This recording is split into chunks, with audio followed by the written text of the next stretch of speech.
Sa nakaraan kong buhay, ibinigay ko ang pinakamakapangyarihang malinaw na sistema sa aking kasintahang si Stella at itinago para sa sarili ko ang tinatawag ng lahat na walang silbing horde system. Nakatago siya ng ligtas sa kanlungan, namumuhay ng komportable kasama si Troy, ang lalaking palagi niyang lihim na minamahal. Ako ay nakalok sa labas, napapalibutan ng mga zombie, at namatay ako. Sa pagkakataong ito, pagkatapos ng aking muling pagkabuhay, naaga niya ang clear system bago pa man makuha ng iba. Ang hindi niya alam, ang malinaw na sistema ay dumudugo ng iyong buhay sa bawat paggamit at ang aking horde system ay may dalang supply na kasya sa isang buong lungsod. Sa pagkakataong ito, gagamitin ko ang aking sistema upang magtayo ng isang ganap na fortress para sa kaligtasan laban sa yelong apokalipsis at parusahan siya sa lahat ng ginawa niya. Isinilang muli ako 7 araw bago sumapit ang apokalipsis. Isang walang hanggang malinis na puting espasyo, kumikislap ang mga daloy ng liwanag dito na parang nasa isang science fiction. Sa harap ko, lumulutang ang dalawang malalaking holographic na icon, nagliliwanag na ginto. Sa kaliwa, ang horde system, walang katapusang subspace, nakapako ang oras sa loob, nakukuha gamit ang iniisip lang, hindi pwedeng mag-imbak ng buhay. Sa kanan, ang malinaw na sistema ay agad na nilalansag ang anumang hadlang na nakikita, sa kapalit ng lakas. Alam ko na ang eksenang ito ng buong puso. Ito ang sandali ng magising kami ni Stella ng sabay sa aming mga sistema, noong nakaraan kong buhay. Noong panahong iyon, nag-aalala ako para sa kanya. Palagi siyang mahina, akala ko sobrang nakakapagod ang horde system, palaging nag-iikot para mangolekta ng mga bagay, kaya nag-volunteer akong kunin ang clear system. Bawat gamit ay nagdudulot sa akin ng masakit na sakit ng ulo, pero nagpatuloy pa rin ako, nililinis ang mga daan, nilalabanan ang mga zombie, para makaupo siya ng komportable sa kanlungan at makuha ang lahat ng gantimpala. Noong malubha akong nasugatan at desperadong nangangailangan ng tulong, ako ang nakapagtago ng susi ang nagkulong sa akin at iniwan akong mamatay. Isang maliwanag na matamis na boses ang tumatawag. Malapit, binubuksan ni Stella ang kanyang mga mata. Damien, kukunin ko ang pulang isa. Sigurado ka dyan, Damien, ikaw lagi ang nagpoprotekta sa akin. Hayaan mong ako na ang magprotekta sa iyo sa pagkakataong ito. Ang espasyo ng imbakan na to ay bagay sa isang maingat tulad mo. Bahala ka ng mag-asikaso ng mga supply. Protektahan mo ako. Tumingin ako sa loob, nakakatawa. Noong nakaraang beses, ang tanging dahilan kung bakit ko nalampasan ang malinaw na sistema ay dahil sa aking elite na instinct sa laban at pisikal na kondisyon. Hindi man lang makabukas ng takip si Stella. Isang gamit lang yun na sistema at 3 araw siyang hindi makalakad. Humihingi ako, at hinahawakan ng gintong simbolo ng infinity. Nag-iigting ang gintong liwanag na pumapalibot sa akin. Sa kailaliman ng aking isipan, bumubukas ang isang malawak na pinto. Isang walang hanggang tahimik na subspace ang nakakabit sa aking kamalayan. Sa sandaling ito, muling bumabalik ang pakiramdam ng kaligtasan na nawala sa akin. Nakakadena sa sistema. Host, Damien. Kakayahan, walang hanggang pag-iimbak, panimulang antas. Pagbabaril ng sibat. 59 na minuto na lang hanggang sa katapusan ng mundo. Nawawala ang puting liwanag. Nagising ako sa leather sofa sa aking apartment. Kabilang sa akin, gising din si Stella. Nagniningning siya, nakataas ang kamay sa hangin para subukan ang kanyang bagong kapangyarihan. Nawawala ang kristal na ashtray sa coffee table sa hangin. Isang tahimik na salita ang aking binibitawan. Umalis ka na. Nananahimik ang ngiti ni Stella. Akala niya ay nakarinig siya ng mali. Ito ang apartment ko. Nasa pangalan ko ang titulo ng ari-arian. May 10 minuto ka para mag-empake at umalis. Sino sa tingin mo ang nagpapalaya sa akin? Kakagising ko lang ng pinakamakapangyarihang kakayahan. Malapit nang dumating ang apokalipsis. Talagang gusto mong labanan ako ngayon. Kapag dumating ang araw na iyon at magmamakaawa ka, huwag kang umaasa sa akin. Kaya ang iyong makapangyarihang kapangyarihan ay naglalaho lang ng iyong luma ng damit. Ha? Nakalimutan mo na ba? Ang kakayahan mo ay makakatanggal lang ng bagay. Hindi ka pwedeng gumawa ng pagkain mula sa wala, ha? At ano ngayon? Maraming paraan ako para makakuha ng mga supplies. Sino mang pipigil sa akin, magsisisi sila. Ganun ba? Good luck na lang. Pinapakita ko sa kanya ang pintuan. Umalis na siya. Yung ahas na yun, laging handang sumaksak ng tibak sa likod ko.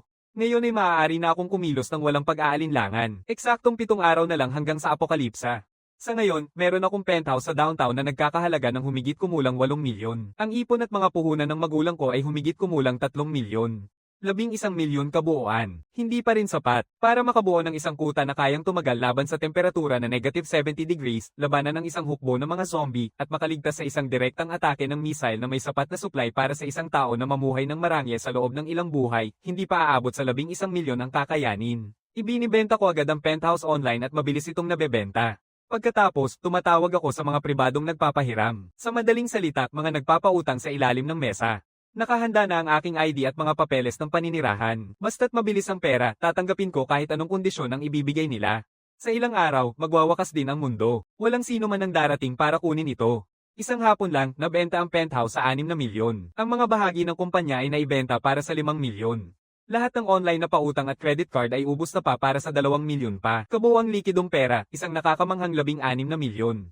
Bukas darating ang bayad sa utang sa nagpapahiram. Hindi ako nakakaramdam ng kasiyahan habang nakatitig sa mga numerong iyon sa aking banking app. Saka lang ang kagyat na pangangailangan. Papel lang ang pera, ang mga supply ay para sa kaligtasan.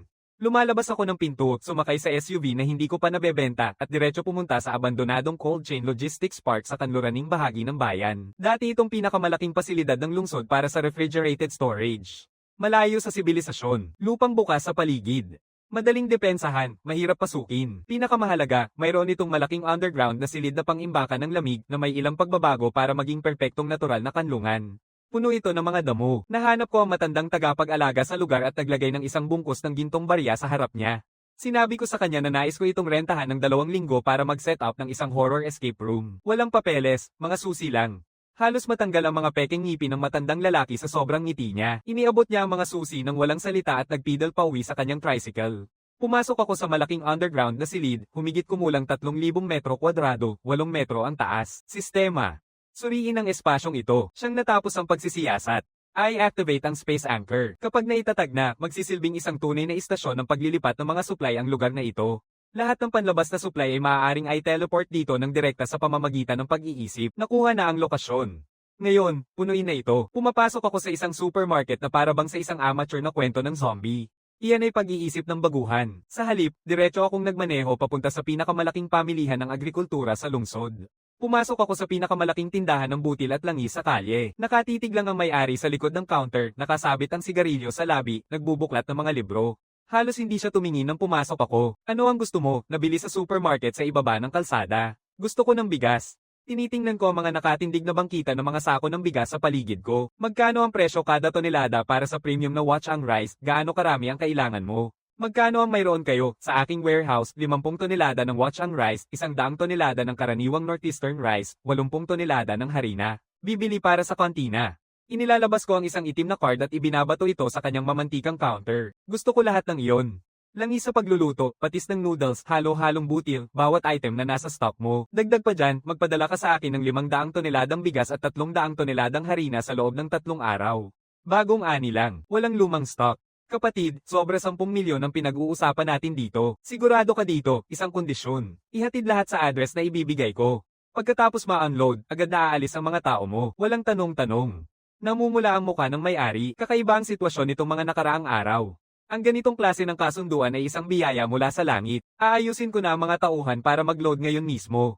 Sa loob ng 3 oras, ang buong pamilihang wholesale ay magwawala sa kasiyahan. Prutas, karne, gamit sa bahay.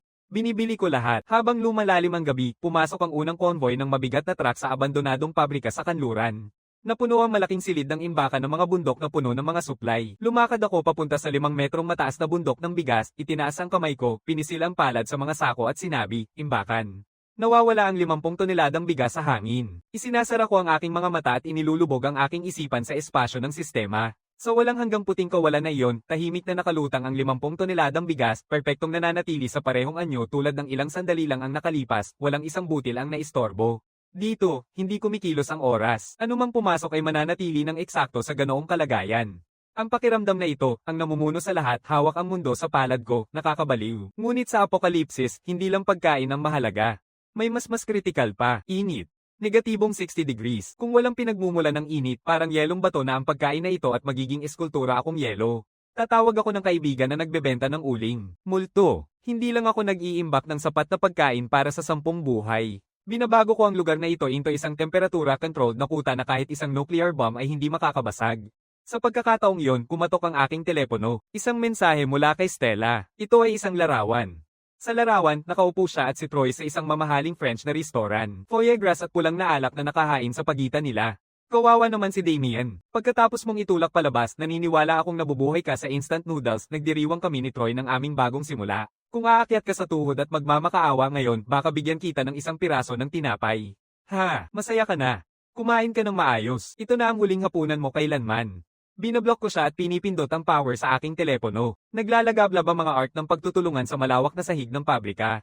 Puno ng ingay ang paligid mula sa ingay ng mga makina na naggugupit. Nakatayo ako sa nakabitin na bakal na daang sa ikalawang palapag, hawak ang bagong sigarilyo. Boss, hindi ba't medyo sobra na ito? Tumingin si Hex sa plano na puno ng may sensing detalye, nakasimangot ang mukha sa hindi makapaniwala. Gusto mo ng aerospace grade na aerogel insulation na 50 cm ang kapal sa bawat ibabaw, may dalawang layer ng 20 mm ballistic steel plating. Nagtatayo ka ba ng bunker para sa nuclear strike? Dalawang air intake lang, pareho with NBC filtration systems. Pare, magastos ito ng malaki. Nasa account mo na ang pera, 5 milyong pa unang bayad. Kailangan ko itong matapos sa 3 araw. Isang patakaran, huwag magtanong kung bakit. Walang larawan, walang pagpo-post online. Malakas ang pag-ubo ni Hex, isang buong 2 taon ng karaniwang kita niya sa isang bayad lang. Boss, para kang tatay ko talaga. Binubunyi ni Hex ang dibdib niya na parang drum ng digmaan, at sumisigaw ng malakas sa mga manggagawa. Kayong lahat, umusad na. Kunin mo ang mga insulation panels mula sa Tia Ingong Development sa susunod na syudad. Kung may magbigay sa'yo ng problema, bilhin mo na lang sila. Ang binubuo ko ay hindi lang isang silungan, ito ay isang kumpletong ekosistema na hiwalay sa pangingilin ng mundo sa labas. Naglalakad ako papunta sa malayong sulok ng pabrika. Isang bagong padala ng espesyal na karga ang dumating.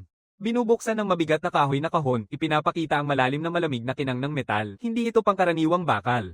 Ito ay mga generator ng mataas na boltahe na pang-elektrikong bakod at salamin na pang-militar na hindi tinatabla ng bomba na nakuha sa mga paraan na mas gusto kong hindi banggitin. Sa mga unang araw ng apokalipsis, ang pinakadelikadong bagay ay hindi ang mga zombie, kundi ang mga tao. Kapag ang gutom at lamig ay nagpapababa sa tao sa estado ng hayop, ang mga karaniwang barikada ay walang laban sa isang mob. Ilang libong bolta ng kuryente, mabilis nitong nagtuturo ng tamang asal. Sistema, itago ang lahat ng mga material na ito, saka ilagay ayon sa plano. Ang mga manggagawa ang bahala sa mabibigat na gawain. Pero para sa pangunahing depensang ayos, nagtitiwala ako sa sistema. Habang nagbabakasyon ng mga manggagawa, kumikilos ako ng may isang iniisip, nawawala ang malalaking blast-proof na salamin. Dozens ng toneladang material ang naglalaho sa isang iglap. Pagkatapos, sa tulong ng perpektong katumpakan ng sistema, maayos silang pumapasok sa mga butas ng skylight sa itaas ng pabrika. Hindi lang ito nakakatipid ng oras sa paggamit ng crane. Naiiwasan nito ang antas ng katumpakan na hindi kayang tapatan ng kahit anong gawa ng tao. Tapos na ang gawaing estruktural. Ngayon para sa loob, nilalakad ko palayo sa lugar, diretso sa pinakamalaking eksibisyon ng mga kasangkapan sa bahay sa lungsod. Kung mabubuhay ako sa apokalipsis na ito, mamumuhay ako na parang hari. Walang kompromiso sa kalidad ng buhay. Matalinong mga kasangkapan, mga dekalidad na piraso ng luho, binibili ko lahat ng nakikita ko. Sumusunod ang sales associate sa likod ko, nakangiti ng nakapikit, nagsusulat sa notepad, tinitingnan ako na para bang Diyos ng swerte. Pagkatapos ng mga kasangkapan, pumunta ako sa tindahan ng kagamitan sa labas. Dito na nagsisimula ang seryosong bahagi. Mga dekalidad na polar survival suit na rated para sa -80 degrees, 50 set, panglalaki at babae, tactical boots, heated gloves, ski goggles, ice axes, multi-tool at trenching tools, bawat item sa pader na iyon, at bawat natitirang unit ng mga self-heating military rations, lahat ng iyon. Habang nag-iikot, isang pamilyar na boses ang naririnig mula sa napakahalagang lounge. Oh babe, anong palagay mo sa jacket na ito? Medyo mahal, higit sa $3,000. Huminto ako at dahan-daang iniikot ang ulo ko. Nakataas ni Stella ang isang pink na fleece jacket habang nakapwesto si Troy malapit, nag-eye scroll sa kanyang telepono, mukhang nababato. Stella, kailangan nating mag-ingat sa paggastos ngayon. Binente ni Damien ang apartment nang hindi tayo binigyan kahit isang sentimo. Kailangan nating mag-isip tungkol sa kinabukasan. Hindi na ako nakikialam sa kanila. Sa ilang araw, mas hihirap pa silang mamuhay kaysa mga asong palaboy. Sa lugar ng malamig na imbakan, kamangha-mangha ang bilis ng konstruksyon, at isang araw lang, ang maluwang at hangin-hangin na pabrika ay naging isang matibay na kuta. Mabigat na insulasyon ang bumabalot sa bawat sulok ng mga pader, at kumikislap ang pilak na thermal film sa ilalim ng mga ilaw.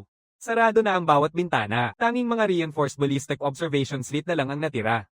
3 malalaking solid steel blast door ang nakahanay sa pasukan, bawat isa ay may timbang na 2 tonelada. Boss, ito ang hinihiling mo. Hinayla ko ni Hex sa tabi ng may parang nagkukubli at iniabot sa akin ang isang mabigat na kahoy na kahon. Kinailangan talaga ng effort para mahanap ito. Isang decommissioned na pambukas na palakol mula sa Departamento ng Sunog. May nagre-temper at nagre-edge ng talim nito. Kayang-kaya nitong hatiin ng buo ang isang pintuan ng seguridad ngayon. Binubuksan ko ang kahon. Isang itim na tactical na palakol ang nakalagay sa loob, ang silweta nito ay maganda at matindi. Ang talam ay kumikislap sa liwanag na may malamig na kinang, ang hawakan ay nakabalot sa paracord para sa mas magandang hawak. Tumango ako ng may kasiyahan. Habang unti-unting umaalis ang huling truck ng konstruksyon, dahan-daang nagsasara ang malaking pintong bakal sa likod nito. Nakatayo ako sa gitna ng pader na ito ng bakal, ganap na pag-aari ko na sinusuri ang mga bundok ng supply na nakapaligid sa akin. Sa kaliwa, ang zona ng pagkain, 1,000 toneladang bigas, harina at mantika, sapat na upang tumagal ng 100 taon. Sa kanan, ang zona ng enerhiya, mga bar aisles ng diesel, mga bundok ng uling na anthracite at sunod-sunod na hanay ng mga solar battery array. Sa gitna, ang lugar na tirahan, mga hindi pa nabubuksang marangyang kasangkapan, mga dekalidad na gamit, mga disk ng laro, at mga libro. Naabot na ang hangganan ng kayang bilhin ng pera sa pamamagitan ng lehitimong paraan, pero kalahati pa rin ang laman ng subspace ko. Kung hindi ko ito mabibili, kukunin ko na lang. Nagsusuot ako ng itim na tactical na suit, isinusuot ang aking night vision goggles, at ikinakabit ang tactical na palakol sa aking sinturon. Target East Harbor Bonded Logistics Center, ang pinakamalaking sentro ng import-export sa lungsod. Libo-libong mga container ng kargamento ang nakatambak sa pantalan na parang mga blok ng gusali, puno ng mga dekalidad na kalakal na ipinadala mula sa iba't ibang bahagi ng mundo. Baka Australia, alak na Pranses, wagyu mula sa Japan, kahit buong kargamento ng mga imported na luxury cars. Sa ngayon, nakaluhod ako sa isang blind spot nakatago sa anino, isang leopardo na naghihintay sumugod. Sistema, I-activate ang buong saklaw na pag-scan. Isang di nakikitang pulso ang lumalabas mula sa akin, bumabalot sa 500 kilometro radius sa isang iglap. Napakaraming tuldok ng liwanag ang kumikislap sa aking isipan. Bawat isa ay isang lalagyan ng padala, bawat isa ay may nakasulat na buong listahan ng laman nito. Nang makita ko ang mga gamot, tumigas ang aking mga mata. Sa apokalipsis, isang pakete ng antibiotics ay mas mahalaga kaysa ginto. Isang kaisipan, at ang malaking container na puno ng gamot ay naglalaho. Laman at lahat, naglalaho mula sa pantalan at diretso sa aking subspace. Patuloy na umiikot ang mga security camera sa kanilang mga timer. Nagpapahinga ang bantay sa kanyang booth. Walang nakapansin ng anuman. Sa isang iglap lang, nagbago ang kamay ng mahalagang supply na nagkakahalaga ng milyon-milyon. Kumilos ako na parang multo, dumadaan sa kanya ng mga container, at sa bawat ikot ng aking daliri, sila ay nawawala isa-isa. Pagkatapos ay may napansin akong hindi inaasahan. Isang batch ng mga snowmobile na pang-all-terrain na handa ng i-export. 20 sila. Dinisenyo para sa isang yelong apokalipsis. Ngumiti ako, kinukuha ko ang lahat ng ito. Sa dihang malapit na akong umalis, isang sigaw ng mga makina ang bumusina sa gabi. Ilang itim na SUV na binago ay dumating ng mabilis sa pantalan, huminto sa harap ng isang nakatagong bodega sa malapit. Bumukas ang mga pinto. 12 lalaki ang bumaba, may mga tato, armado ng mga palo. Ilang nagdadala ng mga baril na gawa sa kahoy na walang formal na armas. Ang nasa unahan ay isang kalbo na katawan na parang bato, sumisigaw sa kanyang mga kasamahan habang inilalabas ang karga. Bilis, sabi ni Dragon na kailangang makalabas ang padala ngayong gabi. Nasa paligid na ang mga pulis. Ang mga kahon na dinadala nila ay may nakasulat na malalakas na babala tungkol sa mapanganib na materyales. Ipinikit ko ang mga mata ko at pinasimulan ang long-range scan ng sistema. Resulta ng pag-scan, mga pampasabog na TNT, mga detonator. Industrial na ammonium nitrate. Ito ay isang operasyon ng smuggling na pinapatakbo ng Black Shark Gang, ang pinakamakapangyarihang kriminal na organisasyon sa lungsod. Sa nakaraan kong buhay, noong unang panahon ng apokalipsis, ginamit ng Black Shark Gang ang kanilang lakas upang sakupin ang sentral na stadium ng lungsod at itayo ang kilalang Black Shark Camp. Sa nakaraan kong buhay, tatakbo sana ako. Pero ngayon, ito ay isang regalo na direktang ipinadala sa aking pintuan. Dahil nagtagpo na tayo, kukunin ko na yon. Tahimik akong umiikot sa likod ng warehouse gamit ang spatial awareness ng sistema bilang pananggalang. Mula dito, sakop na ng sistema ang buong warehouse para sa pagkuha. Sistema, ay lock ang lahat ng pampasabog sa warehouse na iyon. Dalhin lahat iyon. Sa loob ng warehouse, nakaramdam ng bigla ang pag-ikot ang mga lalaking nagdadala ng mga kahon. Bigat na kahon sa kanilang mga kamay ay biglang nawawala. Hindi lang ang kanilang dinadala. Ang mga dosenang kahon na nakatambak sa sahig, ang mga safe na puno ng mga detonator, lahat ay nawala, walang bakas. Tahimik na tahimik. Isang dosenang gangster na nakapigil hining, hawak ang hangin lang, nagkatinginan sa pagkabigla. Napaka-awkward ng sandaling iyon. Dragon, nawala na. Nawala na lahat. Sino? Sino ang gumawa nito? Lumabas ka. Hinawakan niya ang kanyang baril at pilit itong pinaputok sa hangin, pero ako ay nawala na noon pa. Noong araw ding iyon, naglabas ang ahensya ng panahon ng babala tungkol sa malamig na bugso ng hangin na kulay asul. Inaasahang bababa ang temperatura ng 10 hanggang 15 degree bukas. Walang tumatanggap nito ng seryoso. Akala ng mga tao, magdagdag lang ng isang pirasong damit, hindi na ako lalabas muli. Mananatili ako sa loob ng kuta. Saraduhan na ang bawat pinto at bintana.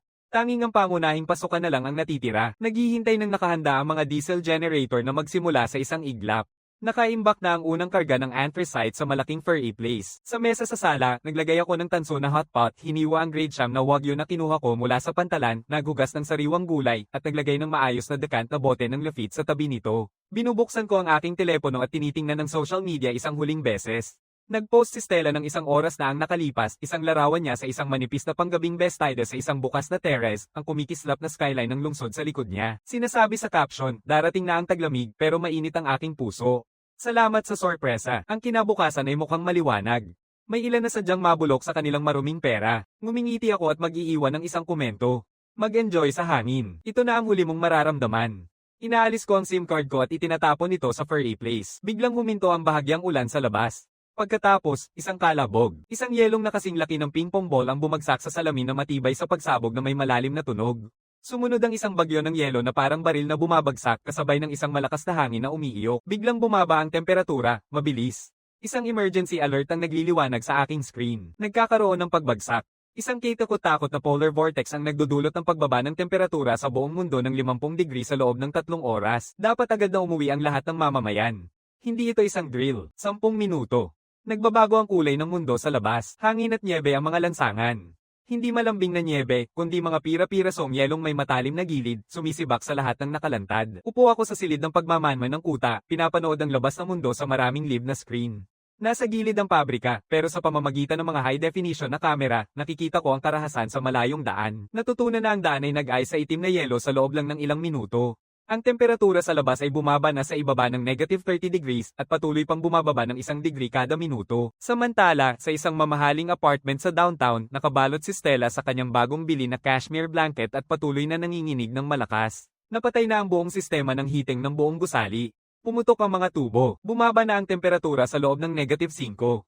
Gawin mo ang anumang bagay. Mamamatay tayo sa lamig, isiniksik niya si Troy sa tabi niya. Tumigil ka na sa pag-iyak, malamig din ako, paano naging ganito kabilis ang pagbabago ng panahon. Hanapin ang pang-init ng kamay, nagmamadali silang maghukay sa bawat drawer at bag, mas kaunti sa 10 pang-init ng kamay ang natitira sa pagitan nila, hindi sapat para tumagal ang buong magdamag. Sandali, biglang lumiwanag ang mata ni Troy sa isang biglaang pag-unawa. May pera si Damien, siguro siyang nasa hotel o bumili siya ng panghiting. Tawagan mo siya, bilis. Pasensya na, ang numerong tinawagan mo ay kasalukuyang naka-off. Galit na itinapon ni Stella ang kanyang telepono sa sofa. Talagang pinatay niya ang kanyang telepono. Sandali, naaalala ko, hindi ba niya nabanggit ang mga kanluraning suburb? Sabi niya nagrente siya ng pabrika doon. Siguradong nagtutungo siya doon.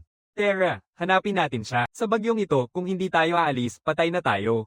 Nagbabalot ang dalawa ng bawat piraso ng damit na meron sila, iilawan ang daan nila pababa at sumugod sa sasakyan. Magmaneho. Sa kanluraning mga suburb, papilitin siyang yumuko sa snow at pakiusapan akong patawarin sa kung paano niya ako pinagsamantalahan. Sa pagbabalik sa western suburbs, pinapanood ko ang isang bahagi ng surveillance feed. May ilang asong nag-iisa na nagkakapit-bisig at nanginginig tapos biglang naging pula ang kanilang mga mata at hamaba ang kanilang mga pangil bago pa man ako makagalaw. Ito ay hindi ordinaryong virus. Ito ang virus ng zombie mula sa permafrost. Tinitingnan ko ang oras. Tinataya ko na aabuti ng mga 2 oras sina Stella at Troy para marating ako. Sana makatawid sila kahit na baka mamatay sa lamig o kainin ng mga zombie sa daan. Karapat-dapat ang palabas na ito ng manunood. Tumayo ako at naglakad papunta sa control panel. Pinipindot ko ang pulang pindutan.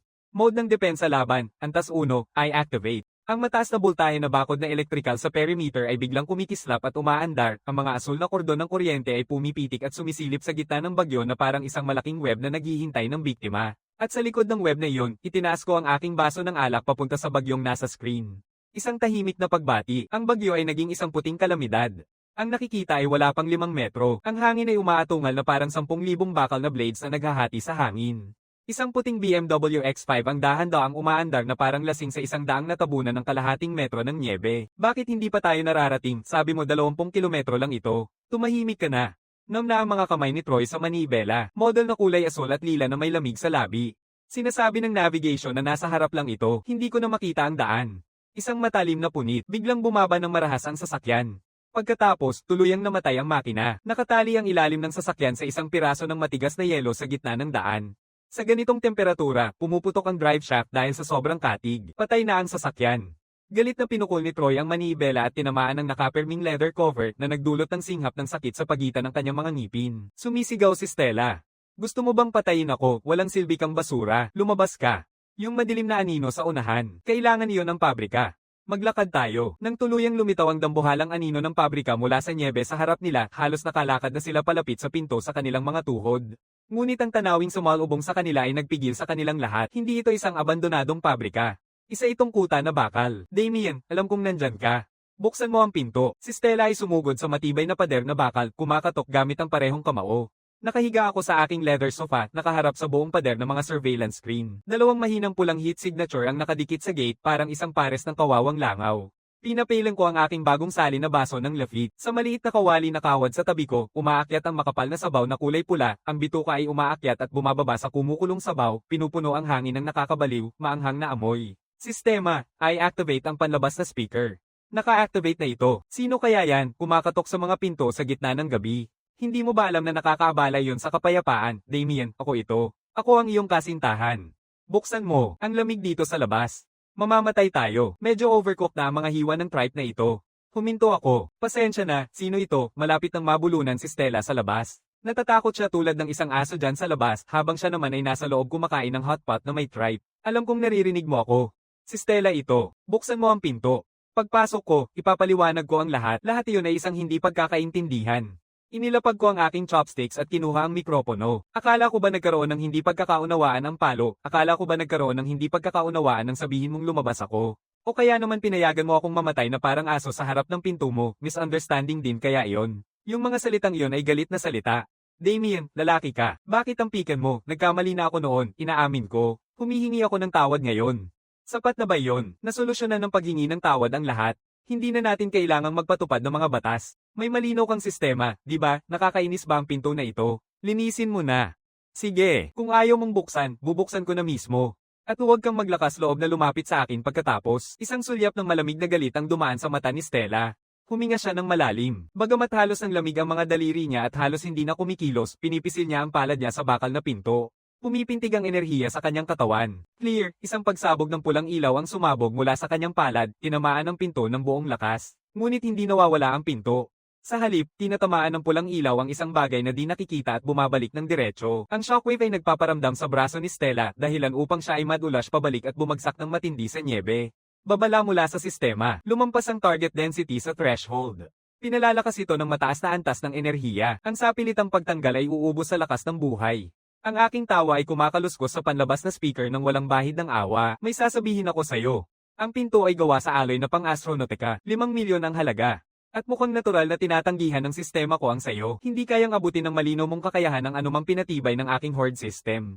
Isang hisang at huminto ang speaker. Pagkatapos ay sumabog ang mga ilaw sa itaas ng gate, dalawang nakasisilaw na sinag na tumama sa kanilang mukha. Hindi pa nila mabuksan ang kanilang mga mata. Nakaupo si Stella sa nyebe, ang lamig ay kumakagat sa kanyang mga buto, nakatitig sa pintong hindi kailanman magbubukas para sa kanya. Naramdaman niya ang tunay na kawalan ng pag-asa sa kauna-unahang pagkakataon sa buhay niya. Lumilipas ang kalahating oras, hindi pa umaalis sina Stella at Troy. Hindi dahil ayaw nila kundi dahil hindi nila magagawa, patay na ang kotse. Dito sa gitna ng kawalan, ang pag-uwi ay isang kapahamakan. Biglang nagsimula ang mekanikal na hum sa itaas nila, pilit nilang itinaas ang mga mukha pataas. 3 metro pataas sa pader, unti-unting bumubukas ang isang ventilasyon. Sa isang amoy na napakabango at nakakaabala, halos para ng espiritual ang pakiramdam na lumalabas. Sabaw ng baka na may amoy ng nilulutong kordero, may hibla ng sariwang sibuyas na nakalutang dito. Sa mundong puno ng kalawang at nyebe, ang amoy na iyon ay tukso mula sa langit mismo. Tahimik na lumulunok si Stella, uhaw na uhaw ang kanyang lalamunan. Ang tiyan ni Troy ay umuungal ng malakas. Gutom ka na, muling naririnig ang boses na iyon, malambing at walang awa. Nakatayo ako sa terasa sa ikalawang palapag. Hawak ang kalahating natapos na mangkok ng mainit na sabaw. Tinitingnan ng dalawang nalulupasay na nasa ibaba na parang isang tao na nanonood sa mga asong palaboy na nanlilimos ng tira-tira. Pakiusap, isang kagat lang, isang higop ng mainit na sabaw. Sa wakas, sumabog si Troy. Dignidad, pagmamalaki, lahat ng ito ay walang kabuluhan laban sa instinct ng overbuhay. Bumaba siya sa kanyang mga tuhod sa snow at mapilit na lumapit sa akin. Ngumingiti ako at kusang kinuha ang isang bagong luto na hiwa ng karne gamit ang aking chopsticks. Pagkatapos ay pinakawalan ko ito, natutulog ito ng basa sa nyebe. Sa harap nila, nilamon ng maruming putik, si Troy ay agad na umatake dahil sa likas na instinct. Pero mas mabilis si Stella. Itong babaeng ito na sa araw-araw ay hindi uminom ng kahit anong maliban sa Evian na tubig. Ngayon ay sumugod na parang isang ligaw na hayop. Hinahawakan ng karne na may dumi at yelong at isinubo ito nang hindi man lang pinapawi ang lamig. Pinipiga ng init ang kanyang dila. Pero ayaw niyang iluwa ito at buong nilulunok ng hindi ngumunguya. Maganda ba? Tumango si Stella habang ang mga luha ay pumapatak sa kanyang mukha. Hindi niya alam kung paano siya tignan. Masaya kang nagustuhan ito. Magkaroon pa. Kinuha ko ang isang basin ng mga natirang pagkain. Mga buto, paminta, balat ng sili, at ilang basang bulok na dahon. Ibuhos lahat mula sa bintanang nasa itaas. Diretsyong ibinubuhos ito sa maliit na tagong sulok kung saan sila nagkukulong. Ang mainit na likido ay tumama sa negatibong 40 degree na lupa at agad na nagyayelo. Isang piraso ng solidong yelo. Ang tanging tuyong bahagi ng lupa kung saan halos makakatayo sila ay naging isang skating rink na ngayon. Sinasabi ko ito nang walang halong kaseryosohan. Ngayon na kumain ka na, mas mabuting tumakbo ka na. Nakakakuha ang aking sistema ng seguridad ng ilang bisita. Mukhang ang amoy ang nagdala sa kanila, bago pa nila may proseso yon. Sa harap, sa gitna ng nyebe, isang grupo ng kumikislap na berdeng mata ang bumukas. Isang mababang maingay na pag-ungol ang sumasabay sa hangin papunta sa kanila. Ang mga mutant na zombie na aso. Tumakbo, tumakbo, una nang kumilos si Troy. Hinawakan si Stella sa braso at tumakbo palayo. Ngunit ang lupa ay isang patag ng yelo. Parehong bumigay ang mga paa nila at bumagsak sila ng mukha sa nyebe. Isang pagkadapa lang ang kailangan. Nasa kanila na ang unang zombie na aso, isang mutant na Tibetan Mastiff. Malaki tulad ng isang toro, nabubulok na laman. Puno ng yelo, sumara ang bunganga nito at kinagat ang hita ni Troy. Nagsigaw si Troy na parang taong pinapatay. Sa sandaling iyon ng pag-asa, may malamig at matalinong ningning sa mata ni Troy. Hinawakan niya si Stella nang walang pag-aatubili. Diretsong itinulak siya papunta sa bunganga ng nilalang at ginamit ang momentum para makaalis. Anong ginagawa mo? Nanginginig na nag-iiyak si Stella sa takot habang sumasara ang malaki at mabahong bunganga sa kanyang lalamunan. Buhay at kamatayan. Isang sandaling pagkakataon, at ang kagustuhang mabuhay ay pumapawi sa lahat ng ibang nararamdaman. Napapalaki ang mata ni Stella, nakatuon ng paningin sa malaking ulo ng aso na sumasalubong ng diretso sa kanyang mukha.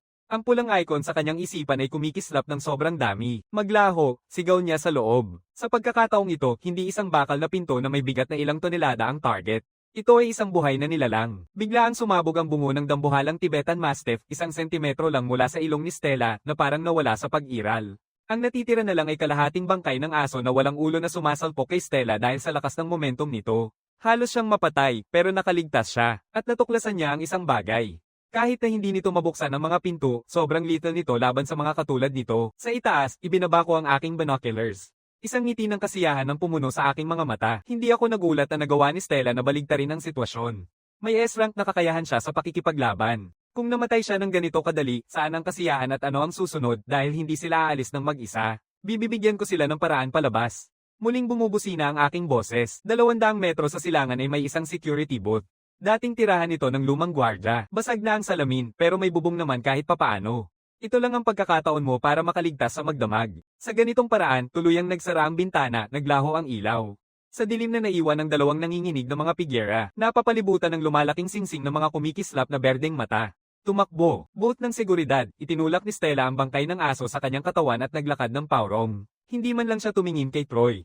Hindi niya nakakalimutan ang pagtulak na iyon. Sa huling segundo bago sumugod ang grupo ng mga zombie na aso, nagkagulo at nagsisikap na makalapit sa bumabagsak na booth ng seguridad.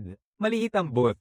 Bukas sa hangin sa lahat ng panig. Kalahati na ng salamin ng bintana ang basag na at hindi makasara ng buong husto ang pinto. Pero kumpara sa bukas na larangan ng nyebe sa labas, nagbibigay ito kahit papaano ng kaunting maliit na kalunos-lunos na ginhawa. Gumagamit sila ng mga piraso ng kahoy at punit-punit na dyaryo para harangan ang mga bintana. Pagkatapos ay bumagsak sa maalikabok na sahig, humihingal. Okay ka lang, lumapit si Troy at sinubukang kunin ang kanyang kamay. May nakakaakit na ngiti sa kanyang mukha. Noong una ay sinubukan kong itulak ito palayo, hindi ka. Huwag mong intindihin ng mali. Lumayo ka sa akin. Pinapalayas ni Stella siya ng may malamig na katumpakan. Ang mga mata niya ay parang yelong malamig. Matapos ang nangyari, tuluyang bumagsak ang inosente at maruping mukha na lagi niyang suot. At ang nakikita ay puro makasariling kalkulasyon. Huwag mong akalaing hindi ko alam ang nasa isip mo. Troy, pinanatili kita dahil maganda at matalino ka, pero ngayon wala kang kwenta. Mula sa puntong ito, kung susubukan mong hawakan ulit ako, papatayin kita tulad ng aso mong iyan. Troy ay nanliliit ang katawan. Nakatingin siya sa bahaging may dugo sa mukha ni Stella. Isang kislap ng puot sa kanyang mga mata. Mabilis na tinakpan. Alam niya. Hawak na ni Stella ang malinaw na sistema ngayon. At kahit hindi ito makalikha ng pagkain, kaya nitong burahin siya ng walang kahirap-hirap, wala siyang magagawa kundi tiisin. Muling sumisibasab ang gutom. Yung munting piraso ng karne kanina ay matagal nang naubos. Ang malupit na lamig ay nilalanggo ang bawat kalorya sa kanilang katawan. Tumingin ka sa paligid. May isang taong nanirahan dito noon, at nandyan ang makakain. Sa sobrang pagnanais na patunayan ng kanyang halaga, nagsimula si Troy na mag-imbestiga sa basurahan ng isang booth. Sa oras na malapit na siyang sumuko, sa isang sulok sa ilalim ng kama, natagpuan ng kanyang mga daliri ang isang matigas na bagay. Inilalabas niya ito, isang link ng sausage na nahulog sa pagitan. May butas sa balat nito na kinagat, natatakot na parang isang piraso ng redstone na nagyayelong buo. Para kay Troy, ito ay napakahalaga. Pumapasok ang instinct. Kumilos siya upang isiksik ito sa loob ng kanyang jacket. Iabot mo na. Pumapasok ang malamig na boses ni Stella mula sa likod. Natatakot si Troy. Pagkatapos ay humarap siya na may pilit na tawa. Tingnan mo kung ano ang nahanap ko. Paano kung hatiin natin ito? Ibigay mo sa akin. Inilalabas niya ang kanyang kamay. Isang mahina ngunit malinaw na pulang liwanag na kumikislap sa kanyang palad. Hindi mapagkakaila ang banta. Troy napapanganga at iniabot ito. Agad itong kinuha ni Stella at walang balak na hatiin ito. Hinuhubad niya ang balot kahit na mapanganib ang mga mikrobyo at kagat ng diretso. Pinipiga ng malamig na longganisa ang kanyang gilid at dumudugo, pero ang lasa ng almirez at karne ay nagpapalibog sa kanya sa tuwa. Nilulunok niya ang 2 katlo sa ilang kagat, iniwan ng isang maliit na stub sa dulo. Nakikita ang desperadong mga mata ni Troy na parang aso, huminga si Stella ng malamig at itinapon ang natirang piraso sa kanya na parang nag-aalok ng tira sa isang pulubi. Swerte ka na. Mula ngayon, lahat ng makikita mo ay sa akin unang dadalhin. Ang mga tira ko ang kakainin mo. Pinipili ni Troy ang alikabok na stub, isinasagad ito sa bibig niya kasama na ang plastic na takip at nilulunok ito. Nakayuko siya, walang nakakita sa puot na nagliliyab sa kanyang mga mata. Stella, hintayin mo lang. Sa sandaling magkaroon ako ng sariling kapangyarihan o tumigil na ang sumpa nitong niebe, magsisisi ka. Samantala, 200 metro ang layo sa basement ng aking ligtas na bahay, nakahiga ako sa mainit na whirlpool bath, hawak ang tablet. Nakaputol ang pampublikong internet pero patuloy pa rin ang pagtanggap ng aking satellite receiver na pangmilitar mula sa buong mundo. Sa screen, nag-scroll ang mga pangunahing balita sa buong mundo. New York nasa estado ng emergency, Manhattan natabunan ng yelo, Tokyo bumaba sa malawakang kaguluhan, naglaho ang mga puwersa ng self-defense, at mula sa China isang emergency broadcast. Inilunsad na ng bansa ang pinakamataas na antas ng emergency protocol. Bukas na ang mga opisyal na kanlungan sa lahat ng rehiyon. Lokal na lokasyon ng shelter, City East Sports Center. Tinitigan ko ang mga koordinatang iyon, pinipindot ang gilid ng bathtub gamit ang isang daliri. Sa nakaraan kong buhay, iyon ang pinakamalaking opisyal na kuta noong unang panahon. Pero dahil dito maraming tao ang pumunta, mabilis na nauubos ang mga supply. At dahil sa pamamahala at kaguluhan, sumiklab ang kaguluhan sa granaryo sa loob ng isang buwan, libo-libong tao ang namatay. At iyon ang naging dahilan kung bakit si Stella, gamit ang kanyang kakayahang alisin ang mga hadlang, ay naging isang kasangkapan lamang para sa opisyal na pangkat ng inhinyero, na pipilitang mag-alis ng yelong nakabaon sa daan araw-araw kapalit ng kalahating steam bond. Mukhang hindi nagbago ang kasaysayan. Isinasara ko ang balita at binubuksan ang sistema. Kabuuang imbakan, 32,000 tonelada. Antas ng sistema, LV1. Karanasan, 10%. Kinakailangan para sa pag-upgrade, kolektahin ng 10 kristal ng zombie na may antas 1. Tumayo ako mula sa bathtub. Sa nakaraan kong buhay, hindi nalaman ng mga tao hanggang ikatlong buwan ng apokalipsis na ang mga kristal na nasa loob ng mga bungo ng zombie ay pwedeng gamitin para i-upgrade ang mga kakayahan. Ngayon alam ko na. Karamihan sa mga zombie ay hindi pa nag-evolve ng crystal cores, pero ang mga mutant na hayop tulad ng mga aso kanina ay may malaking tsansang may dalang mga ito. Yung tanga na si Stella. Sobrang nakatutok sa pagpatay sa aso para makaligtas, iniwan niya ang pinakamahalagang gantimpala sa Snow. Yan ang aking punto sa karanasan. Hindi ko pwedeng sayangin. Nagpapaligo ako, nagpapalit ng magana nanothermal na suit panglaban, kinuha ang aking tactical na palakol, at nagpa siya na maglakad-lakad. Sa unang gabi ng bagyo, panahon na para kunin ang aking unang swerte, at baka tingnan kung nakapatay na ba sa lamig ang 2 bantay na aso sa security booth. Alas 3 na ng umaga, bahagyang bumababa ang bagyo, ngunit nananatili ang temperatura sa brutal at walang awang -50°C.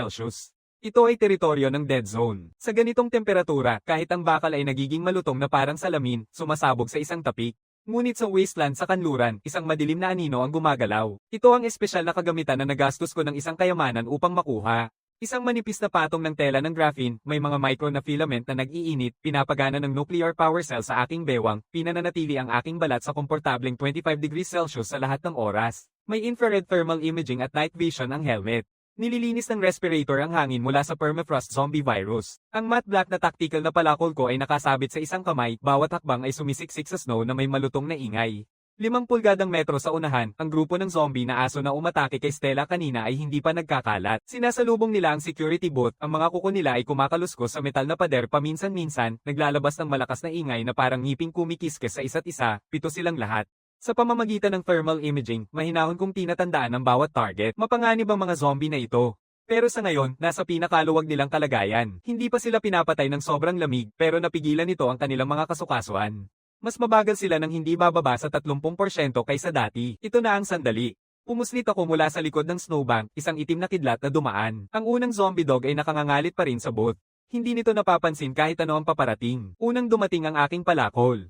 Patayin ng zombie dog na level 1. Karanasan +5. Agad na pinapansin ng tunog ang iba pang 6. Ang pinuno, ang pinakamalaki sa mga mutant na Tibetan Mastiffs, ay pumihit ang ulo. Nakapako ang mga nakakatakot na berdeng nagliliwanag nitong mata sa akin. Nagsimula ito sa pamamagitan ng pagtalon gamit ang likod nitong mga binti, ang malaking katawan nito ay parang tank na bumabaril papunta sa akin. Sa sandaling ang Mastiff ay lumapit ng kalahating metro, nakabuka ang mga panga, sumugod para sa aking lalamunan. Kunin mo. Biglang bumukas ang kaliwang kamay ko na nakatutok sa lupa sa ilalim ng mga paa nito. Sa sandaling iyon, isang 2 metrong lapad na piraso ng makapal na yelo sa ilalim ng Mastiff, kasama ang nagyayelong lupa sa ilalim, ay biglang naglaho. Isang taktika ng bitag na aking binuo sa pamamagitan ng paulit-ulit na eksperimento, kung saan kanina ay matatag na ang lupa. Biglang bumubukas ang isang hukay na 3 metro ang lalim. Walang nakita ang umaatungal na Mastiff sa ilalim ng mga paa nito at ang sariling momentum nito ang nagtulak dito ng diretso sa ilalim na may lakas na sumisira sa buto. Isang matalim na kaluskos ang umalingaw pataas. Walang pag-aatubili, sumisid ako pagkatapos nito. Ang aking tactical na palakol ay gumagawa ng malinis na kalahating buwan na kurba sa hangin. Humihiyaw na ulo ng aso hanggang ulong palayo. Patayin ng piling zombie na aso. Karen sang karanasan plus 20. Naitapon ng bagay. Kurso ng pangunahing kristal ng lakas sa Antas 1 sa time zone. Isang pakiramdam ng kasiyahan ng bomb alot. Walang oras para sa mga maliit na isda.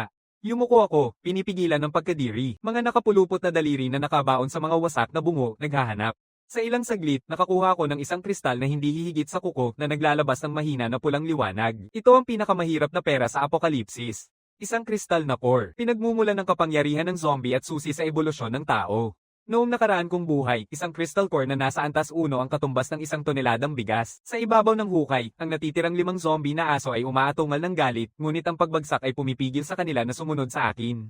Tumingin ako pataas, isang malamig na ngiti ang kumalat sa aking mukha. Huwag magmadali. Isa-isa lang. Tayo ang lahat ng aking experience points. Isang naisip at mula sa subspace, humugat ako ng binagong baril na pang-ukit. Nakakabit sa isang mataas na presyon na gas cylinder, isang panig na pagpatay ang magaganap sa susunod na 5 minuto. Lumalabas ako sa hukay at check ko ang bawat bangkay. Patay na pisilo, 3 kristal na core sa kabuuan. Lumipat ang tingin ko sa security booth na malapit, tahimik. Lumakad ako at tinadyakan ng sirang pinto upang bumukas. Iilan lamang na nagkalat na bakas ng yapak sa sahig na paalis papunta sa highway. Nakaukit sa pader gamit ang kuko, isang baluktot na linya ng teksto. Damien, maghintay ka lang. Natawa ako ng may pang-iinsultong paghamak. Sa apokalipsis na ito, mas masakit ang mabuhay kaysa mamatay, lalo na para sa 2 tao na may mga ego na kasinlaki ng mga bundok at buhay na kasing dali ng papel. Lumiko ako at naglakad palayo, ang aking silweta nilamon ng bagyo. Ang susunod kong destinasyon, ang pangunahing ospital sa gitna ng lungsod. Hindi lang mga zombie ang nandyan, may iba pa akong kailangang urgenteng makuha. Antiviral na serum. Habang ibinibenta ni Stella ang kanyang dignidad para sa 2 sausage, mabilis kong binabagtas ang mga guho ng lungsod gamit ang aking all-terrain snowmobile. Ang mga lansangang dating puno ng buhay ay ngayon natabunan na ng metro-metro ng yelo at niebe. Nakikipagkarera ako sa antas ng mga tuktok ng ilaw sa kalsada. Sa ilalim ng yelo, nakalubog ang di mabilang na mga sasakyan at katawan. Isang dambuhalang Museong Amber. Ang gusali ng ospital ay tahimik na nakatayo sa dilim, karamihan sa mga bintana nito ay basag. Ang plaza sa entrance ay puno na ng nakaperming mga zombie. Karamihan ay nakapako sa mga posisyon ng kanilang huling sandali. Naghihintay para sa pagrehistro o habang lumilipad, nagyayelong dahil sa lamig at desperasyon. Pero alam ko, hindi sila patay. Sa sandaling maramdaman nila ang init ng isang buhay na katawan, agad silang maday-gising. Sistema, I activate ang tahimik na larangan.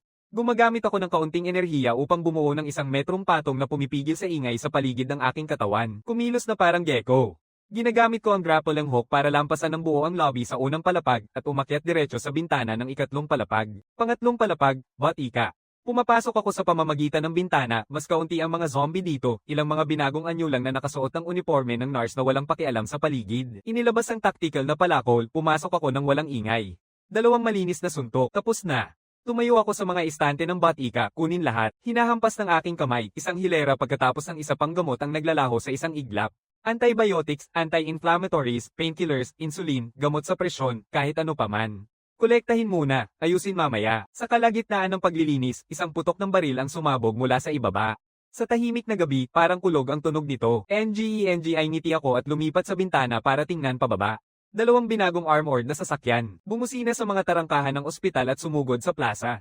7 o 8 armadong guns ang lumabas na may dalang AK-47s at shotguns, naglalabas ng malakas na putok habang tinatamaan ng mga zombie na papalapit sa kanila. Tumakbo, buksan ang pangunahing pintuan. Sabi ng boss, ang kailangan lang natin ay ang plasma mula sa blood bank at ang gamot sa batika. Lahat ng iba, iwan na natin. Sumisigaw ang leader na may peklat. Sa liwanag ng baril, nakikita ko ang emblem sa kanilang mga sasakyan. Isang itim na peteng. Ang grupo ng itim na peteng. Kaya nilang naintindihan kung gaano kahalaga ang gamot at pumasok sa raid sa dilim ng gabi. Hindi ako nagmamadaling umalis. Sa halip ay nakahanap ako ng komportableng posisyon sa tabi ng bintana at pinapanood ang palabas sa ibaba sa pamamagitan ng mga kurtina. May malakas na armas ang grupo ng Black Shark at nangham ina ang mga zombie dahil sa lamig, mabilis nilang nilinis ang daan at diretso sa elevator ng lobby. Pero nagkamali sila sa isang mapaminsalang pagkakamali, ang ingay. Hindi lang ang mga zombie sa plaza, kundi pati na ang lahat sa paligid at kung ano pa ang nagkukubli sa ilalim ng hospital ay gin-icing na. Sa sandaling pumasok ang grupo ng Black Shark sa lobby, sumabog ang sahig. Isang dambuhalang zombie na higit 3 metro ang taas, puno ng kalamnan, ang balat ay kulay abo ng bakal na abo, sumabog mula sa ilalim ng parking level. Hindi tulad ng payat at pagod na itsura ng karaniwang zombie, ito ay punong-puno ng walang habas na lakas. Isang buhay na dambuhala, mutant na antas 2. Ang Tyranno, uri ng lakas, bahagyang lumiliit ang aking mga mata. Isang mutant na level 2 agad-agad, mga palagay ko. Ang isang lugar na binabaha ng kamatayan tulad ng ospital ay mabilis na nagpapalago ng mga halimaw. Ano yon? Tumitigil sa takot ang grupo ng Black Shark, saka sabay-sabay silang bumukas ng mga AK. Hindi nakakapasok ang mga bala sa kalamnan ng tirano, iilan lang ang tumulo na dugo. Sumisigaw ang tyrant, niyayakap ang isang malapit na kama sa ospital at itinatapon ito na parang frisbee. Dalawang tug ng Black Shark ang agad na napante. Nabubulabog ang eksena sa kaguluhan. Ang mga goons na kanina ay nagmamayabang ngayon ay nagsisigawan at nagmamadaling makalabas. Perpekto. Nagniningning ang aking mga mata. Hindi ako interesado sa buhay ng mga gang ng Black Shark. Gusto ko ang level 2 na kristal na puso ng tirano. Yung bagay na yun kaya akong itulak diretso sa susunod na antas at malamang magbubukas ng bagong kakayahan. Isa itong top tier na gantimpala at sulit na magkaroon ng dalawang sasakyan ng Black Shark. Mga profesional na binagong armored vehicle. Mas mahusay kaysa sa snowmobile ko para magdala ng tao at kargamento. Naghihintay ako na maubos ng grupo ng Black Shark ang tyrant at matapos itong tapusin ang grupo ng Black Shark. 5 minuto ang lumipas, tahimik na ang lobby. Nawala na ang Black Shark gang at malubhang sugatan ang tyrant. Tumatalon ako mula sa ikatlong palapag at sa kalagitnaan ng paglipad ay kinukuha ko ang isang bungkus ng TNT mula sa subspace. Ubas na ang usok ng paputok. Heto ang regalo. Iniangat ko ang anggulo ko sa ere at itinatapon ang bundle diretso sa bunganga ng tyrant na nakabuka. Pumapasok ang instinct ng tyrant. Kumakain ito, akala ang pagkain. Tumilapon ako sa lupa para maibsan ang impact at sumugod sa likod ng isang malaking haligi. Yumanig ang buong gusali ng sumabog.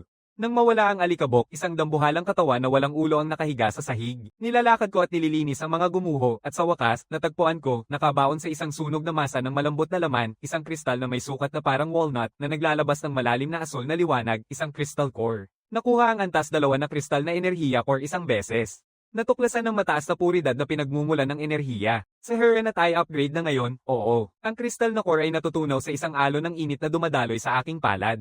Nararamdaman ko ang bawat buto sa aking katawan na kamakakalampag, ang lakas ay dumadaloy sa bawat hibla, ang aking paningin ay dumb oval sa isang igla. Pag-upgrade ng sistema tapos na. Kasalukuyang antas, 2, nabuksan ng bagong kakayahan.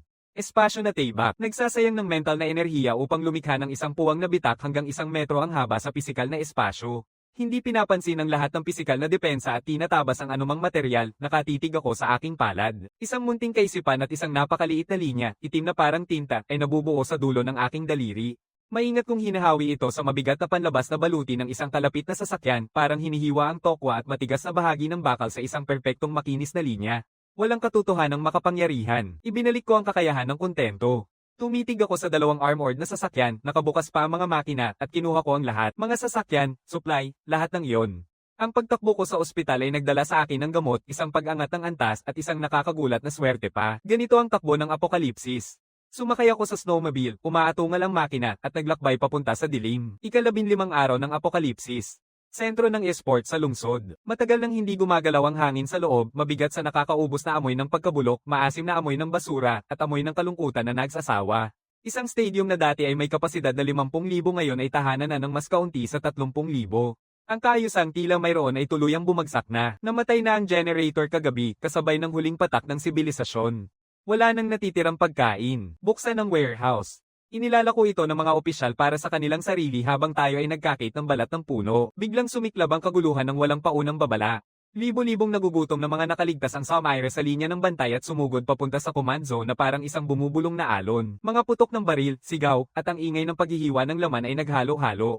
Nagsusumamo si Stella sa isang sulok ng mga upuan, nakahawak sa isang snow shovel na may mahabang patalim na napalitan ng matalim. Ang nakaraang linggo ay isang buhay na impyerno. Ang dati niyang makatarungang mga kamay ay puno ng sugat ng frostbite at mga paltos na dugo. Naging tanging sandigan niya ang malinaw na sistema, ngunit naging pasanin din siya sa kabila nito. Dumating si Troy na duguan ang mukha habang tumatakbo. Kinuha niya ang panggatong na palakol sa kaguluhan, ang mga mata ay nagliliyab na parang isang nakatakas na lobo. Sabi-sabi, nakalusot na ang mga zombie sa panlabas na bakod. Malapit nang maging patibong ng kamatayan ng lugar na ito. Tumatakbo tayo. Saan tayo tatakbo? Nakatingin si Stella sa nagngangalit na bagyo, walang pag-asa. Nasa -60 ang temperatura dyan. Ang paglabas ay isang utos ng kamatayan, kagawaran ng kanluran. Nahanap namin si Damian. Naisip ko na, hindi pwedeng tayong dalawa lang ang pumunta. Pero paano kung dalhin natin ang libo-libong tao kasama natin, walang fortress na makakatagal laban sa isang hukbo at libo-libong desperadong tao. May mga armored na sasakyan at mabibigat na armas pa rin si Commander Wang.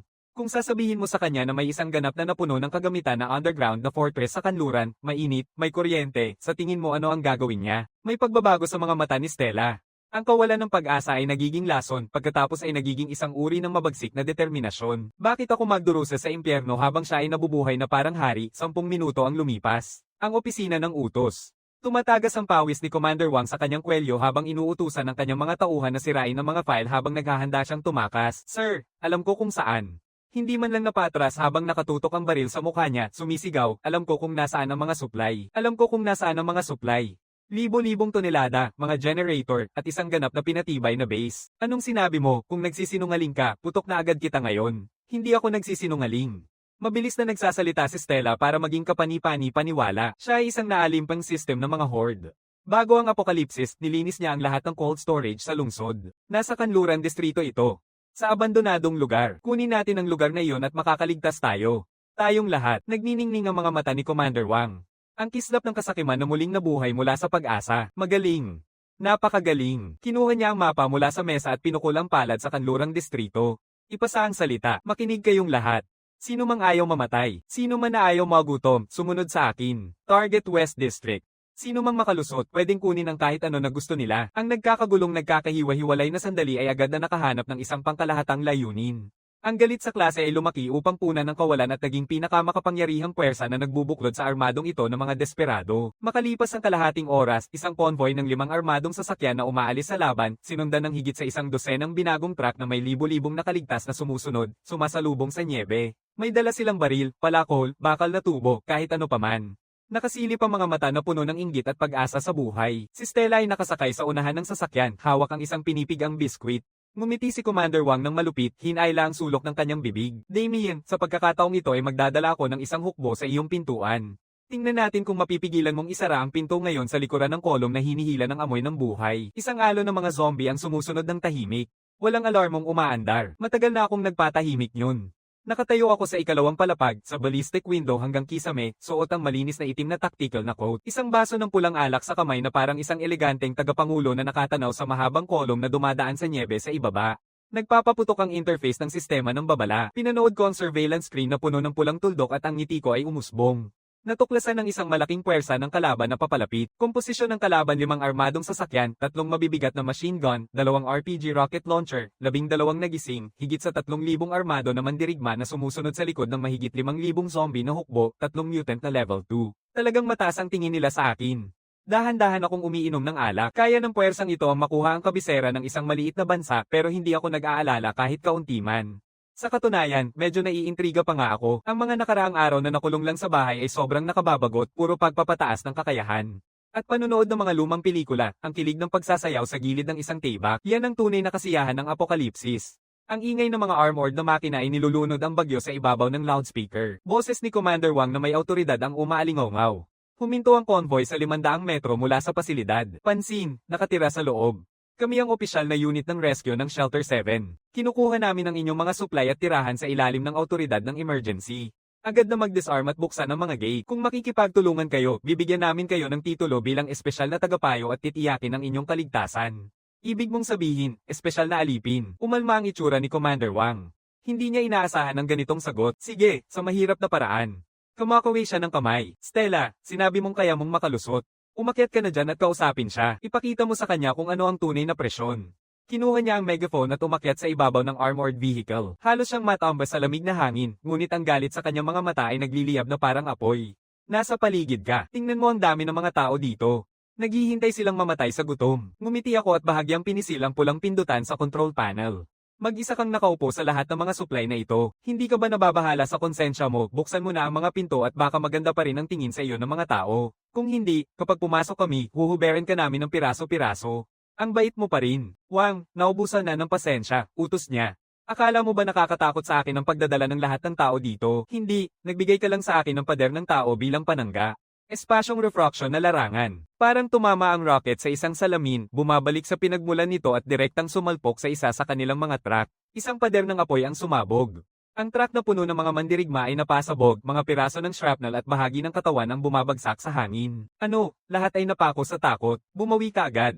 Buksan ang apoy. Bumubulusok ang mga bala sa mga pader pero halos hindi nila mapinsala, parang kinikiskis lang ang mga spark, halos hindi matanggal ang pintura. Pumikit ako ng daliri, ako na ang gagamit at pinindot ang button. Nakauna ang sistema ng depensa, minas na nakalagay ay handa na. Ang nyebe sa ilalim ng mga pangunahing mandirigma ay bumagsak hindi sa karaniwang butas kundi sa isang larangan ng daan-daang direksyong mataas na eksplosibong anti-personnel na mina. Ang mga chain detonation ay kumakalat sa hangin na parang isang hanay ng mga paputok. Biglang naging pula ang nyebe. 10-10 tao ang nawala bago pa man sila makapagsigaw. Ang karamihan ay umatras sa takot, ngunit ang nasa likod ay patuloy na umaatres, nagdudulot ng kaguluhan sa isang iglap, at saka, isang mas nakababahala pang pangyayari ang naganap. Isang napakalakas na sigaw ang umusbong mula sa nyebe sa likod. Ang 5,000 zombie na naakit ng mga pagsabog at amoy ng dugo ay sa wakas ay nagngangalit ang mga ngipin.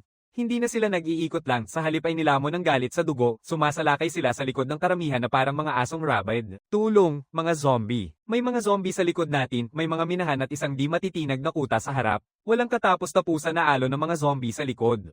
Ang tinatawag na puwersa ng ekspedisyon ay naging karne sa gitna ng sandwich. Stella, gamitin mo ang iyong kakayahan. Linisin mo na ang larangan ng mina. Commander Wang, nagmamakaawa, pinipisil ang baril sa ulo ni Stella. Hindi mapigilan si Stella na manginig. Ibinubuhos niya ang lahat ng mayroon siya sa malinaw na sistema, umaabante. Ilang minahan ang naglalaho, ngunit napakalaki ng larangan ng mina, at ang kanyang enerhiyang pangkaisipan ay isang patak laban sa dagat. Sa loob ng 1 minuto, dumadaloy ang dugo mula sa kanyang ilong, at bumagsak siya sa bubong ng sasakyan. Walang silbi. Si Commander Wang ay tinulak siya palabas ng sasakyan, bumalik sa loob, at sinubukang paikutin ang armored car para tumakas, para bang papayagan ko siyang tumakbo. Dumaan ka na rito. Mag-iwan ka naman kahit isang bagay. Nakatayo ako sa terasa, nakataas ang kanang kamay, nakasara ang kamao papunta sa paikot-ikot na armored vehicle. Espesyal na taybak, putol, isang itim na puwang, nakikita ng mata, ang dumudugo sa hangin. Walang ingay. Ang armored vehicle na higit sa 10 tonelada ang timbang ay hiwa ng dalisay sa gitna, ang hiwa ay kasing linaw ng salamin. Bawat bahagi nito ay nakalantad. Ang bawat mandirigma at zombie ay tila napipigilan, nabibighani sa lakas ng isang suntok lang. Nagtatagal ang labanan ng 3 buong oras. Maliban sa ilang nakatakas sa malalim na snow sa ilalim ng kaguluhan, halos nawasak ang mahigit 3,000 na puwersa. Huminto ang nyebe. Isang mapatla, naglaho na buwan ang nakabitin sa dulo ng langit, nagbubuga ng liwanag sa impyernong ito. Sa harap ng mga tarangkahan, tanging si Stella at Troy na lang ang buhay na natitira. Swerte sila, dahil tinulak sila palabas ng sasakyan noong simula, na-miss nila ang unang alon ng pagsabog, at ang pagtatago sa ilalim ng sirang armored car at pagpapanggap na patay ang nagligtas sa kanila hanggang ngayon. Pero ngayon, wala na silang mapuntahan dahil nakatayo na ako sa harap nila, dahan-dahang bumubukas ang pinto. Hindi ako nakagear pang laban, suot lang ang manipis na itim na kamiseta, hawak ang tactical na palakol, nakalakad sa mga militar na bota, isang matatag na hakbang bawat hakbang papunta sa kanila. Bawat hakbang ay parang bigat sa kanilang mga puso. Nakaluhod si Stella, mukha'y basang-basa ng dugo, kamay ay namumula at kulay asul-purples. Nilalakad niya ako sa lahat ng 4 na paa. Maling ako, talagang nagkamali ako. Napilitan akong gawin ito, si Commander Wang. Siya ang nagpagawa sa akin. Alam mo na takot ako sa lahat. Oo, pinilit nila kaming pareho. Troy ay bumaba sa kanyang mga tuhod at nagmamakaawa ng labis. Damien, pakiusap, para sa ating nakaraan, hayaan mo na akong makaalis. Ihahain kita tulad ng isang alipin magpakailan pa man. Huminto ako 2 metro sa harap nila. Mula sa subspace, kumuha ako ng mesa at mga upuan, pagkatapos isang maliit na lutuing clay hot pot. Sinindihan ko ito, inilagay ang palayok, ibinuhos ang sabaw, at inilagay ang base. Sa loob ng ilang sandali, ang mayamang, maanghang na amoy ay lumalabas at pumapawi sa amoy ng dugo. Naglabas pa ako ng pinggan ng manipis na hiniwang karne ng tupa at sinimulang ihalo ang mga piraso sa sabaw, dahan-daang kumukuha ng oras. Gutom ka na ba? Inangat ko ang isang piraso ng karne gamit ang aking chopsticks at marahang binulungan ito. Pareho nilang nilunok ng mahigpit sina Stella at Troy, puno ng paghahangad at higit pa, takot. Inilalagay ko ang karne sa bibig ko at dahan-daang ngumunguya, sinasamantala bawat kagat. Sa nakaraan kong buhay, paulit-ulit kitang niluhuran. Sa pintong yon, hiningi ko ang isang lagok ng tubig mula sa iyo. Kahit isang kagat lang ng expired na crackers ay sapat na sana. Anong sinabi mo? Natatakot si Stella, hindi makapagsalita. Sabi mo ang mga supply ay para sa mga mahalaga. Yung basura tulad ko ay hindi man lang karapat-dapat sa hangin. Inilalagay ko ang aking chopsticks, ang mga mata ko ay mas malamig pa kaysa sa yelo at nyebe sa paligid natin. Ngayon ibinabalik ko sa iyo ang mga salitang iyon. Tumayo ako. Ang tactical na palakol ay kumikislap sa liwanag ng buwan na may malamig na kinang. Troy, tinatawag ko ang kanyang pangalan. Oo, nandito ako. Biglang tumaas ang ulo ni Troy, umaasang may pag-asa. Sabi mong mahal mo si Stella. Sabi mong handa kang mamatay para sa kanya. Ganun ba yun? Nag-aatubili si Troy, tumitingin kay Stella sa kanyang tabi. Patayin mo siya at papapasukin kita.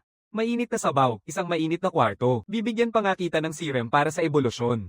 Gagawin kitang isang nagising. Hindi niya magagawa yon. Nanginginig na tiningnan ni Stella si Troy nang may takot, paatras na paatras. Hindi mo magagawa yon. Troy tinitigan ng taybak saka sa mainit na nagniningning na kuta sa likod ko saka sa maruming wasak na babae sa harap niya. Pasensya na sa ganito. Kinuha ni Troy ang taybak at umatake kay Stella, nakangiti sa desperasyon.